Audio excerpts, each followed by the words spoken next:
Hello friends, कैसे हैं आप सभी। फ्रेंड्स, आज है 20 जुलाई 2021 और आज के लिए जो भी करंट अफेयर्स के क्वेश्चन बनते थे वो सब आपके लिए लेकर के आया हूँ। तो फ्रेंड्स, वीडियो देखने से पहले अभी तक आपने हमारे चैनल को सब्सक्राइब किया तो चैनल को सब्सक्राइब कर दीजिए और बेल आइकन को प्रेस कर दीजिए ताकि आने वाली सभी वीडियो को आप टाइम से पहले देख सकें। तो चलिए स्टार्ट करते हैं आज का वीडियो। कल्पना चावला के बाद अंतरिक्ष में उड़ान भरने वाली दूसरी भारतीय मूल की महिला कौन बन गई हैं? तो इसका राइट आंसर हो जाएगा option number A, Sirisa Bandla. इनके बारे में और जान लेते हैं फ्रेंड्स। भारतीय मूल की सिरिसा बंदला कल्पना चावला के बाद अंतरिक्ष में उड़ान भरने वाली दूसरी भारतीय मूल की महिला बनने जा रही हैं। याद रखेंगे अगला क्वेश्चन। किस राज्य के मुख्यमंत्री ने नए निर्देशांकों के साथ बीमा योजना शुरू की है?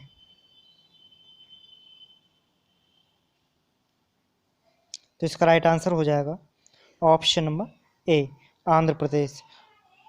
याद रखेंगे। इसके बारे में और जान लेते हैं। आंध्र प्रदेश के मुख्यमंत्री के नए दिशा निर्देशों के साथ YSR बीमा योजना को फिर से शुरू किया, जहां सरकार स्वयं बीमा दावों को आसान बनाने के लिए मृतक के परिवार को सीधे बीमा राशि का भुगतान करेगी। याद रखेंगे अगला क्वेश्चन। पुष्कर सिंह धामी जो उत्तराखंड के 11वें और सबसे कम उम्र के मुख्यमंत्री बने, किस निर्वाचन क्षेत्र से विधायक हैं? तो इसका राइट आंसर हो जाएगा ऑप्शन नंबर डी, खटीमा। इसके बारे में और जान लेते हैं डिटेल में। पुष्कर सिंह धामी ऊधम सिंह नगर जिले के खटीमा निर्वाचन क्षेत्र से उत्तराखंड विधानसभा के सदस्य हैं। याद रखेंगे अगला क्वेश्चन। भारत के किस शहर में दुनिया का तीसरा सबसे बड़ा क्रिकेट स्टेडियम बनाने की योजना है? तो इसका राइट आंसर हो जाएगा ऑप्शन नंबर ए, जयपुर। इसके बारे में और जान लेते हैं। दुनिया का तीसरा सबसे बड़ा क्रिकेट स्टेडियम राजस्थान के गुलाबी शहर जयपुर में बनाने की योजना है। याद रखेंगे अगला क्वेश्चन। सरकार ने देश भर में कितने किसान उत्पादक संगठन बनाने के लिए कहा है? तो इसका राइट आंसर हो जाएगा ऑप्शन नंबर सी, 10,000। इसके बारे में और जान लेते हैं। केंद्रीय कृषि एवं किसान कल्याण राज्य मंत्री कैलाश चौधरी ने देश भर में 10,000 किसान उत्पादक संगठन बनाने की बात कही है। याद रखेंगे अगला क्वेश्चन।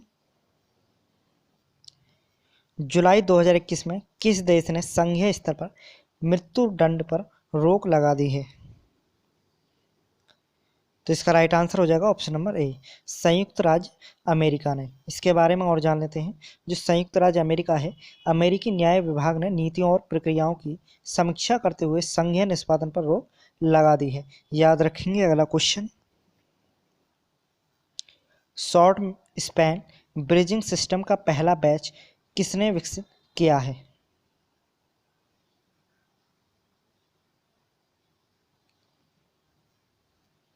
तो इसका राइट आंसर हो जाएगा option number B, Larsen and Toubro. इसके बारे में और जान लेते हैं फ्रेंड्स।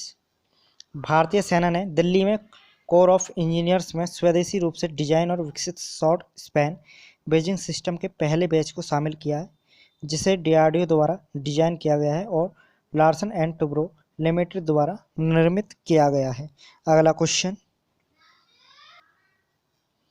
CRPF ने उन्नत तकनीकों में बलों को प्रशिक्षित करने के लिए किस कंपनी के साथ समझौता ज्ञापन पर हस्ताक्षर किए हैं? तो इसका राइट आंसर हो जाएगा ऑप्शन नंबर सी, CDAC। इसके बारे में और जान लेते हैं। केंद्रीय रिजर्व पुलिस बल ने उन्नत प्रौद्योगिकियों में उन्नत कंप्यूटिंग के विकास केंद्र CDAC के साथ समझौता ज्ञापन पर हस्ताक्षर किए हैं। याद रखेंगे अगला क्वेश्चन। जनजातीय मामलों के मंत्री ने किस राज्य में 5 एकलव्य मॉडल आवासीय विद्यालय EMRS के निर्माण की आधारशिला रखी है? तो इसका राइट आंसर हो जाएगा ऑप्शन नंबर ए, झारखंड। इसके बारे में और जान लेते हैं। केंद्रीय जनजातीय मामलों के मंत्री श्री अर्जुन मुंडा ने झारखंड के तीनों जिलों में 5 एकलव्य मॉडल आवासीय विद्यालय के निर्माण की आधारशिला रखी है। याद रखेंगे अगला क्वेश्चन। किस मंत्रालय ने निपुण भारत लॉन्च किया है? तो इसका राइट आंसर हो जाएगा ऑप्शन नंबर बी, शिक्षा मंत्रालय। इसके बारे में और जान लेते हैं। शिक्षा मंत्री रमेश पोखरियाल निशंक ने समझ और संख्यात्मकता के साथ पढ़ने में प्रवीणता के लिए राष्ट्रीय पहल निपुण भारत शुरू की है। याद रखेंगे अगला क्वेश्चन। भारत के किन सर्वेक्षण जहाज़ों ने एमवी एक्सप्रेस पर्ल एसिड रिसाव और आग दुर्घटना का सर्वेक्षण डेटा पूरा कर लिया है? तो इसका राइट आंसर हो जाएगा ऑप्शन नंबर सी, आईएनएस सर्वेक्षक। इसके बारे में और जान लेते हैं। भारतीय नौसेना के हाइड्रोग्राफिक सर्वे शिप आईएनएस सर्वेक्षक के दुर्भाग्यपूर्ण एमवी एक्सप्रेस पर्ल की साइट के आसपास सफलतापूर्वक सर्वेक्षण कार्रवाई पूरी की है। अगला क्वेश्चन। शहरी सहकारी बैंकों में एमडी डब्ल्यूटीडी की नियुक्ति के लिए किस संगठन ने निर्देश जारी किए हैं?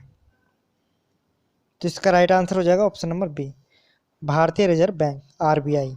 इसके बारे में और जान लेते हैं। आरबीआई ने निजी बैंकों के साथ शहरी सहकारी बैंकों यूसीबी प्रमुखों और पूर्णकालिक निदेशकों की नियुक्ति के नियमों के अनुरूप एक अधिसूचना जारी की है। अगला क्वेश्चन।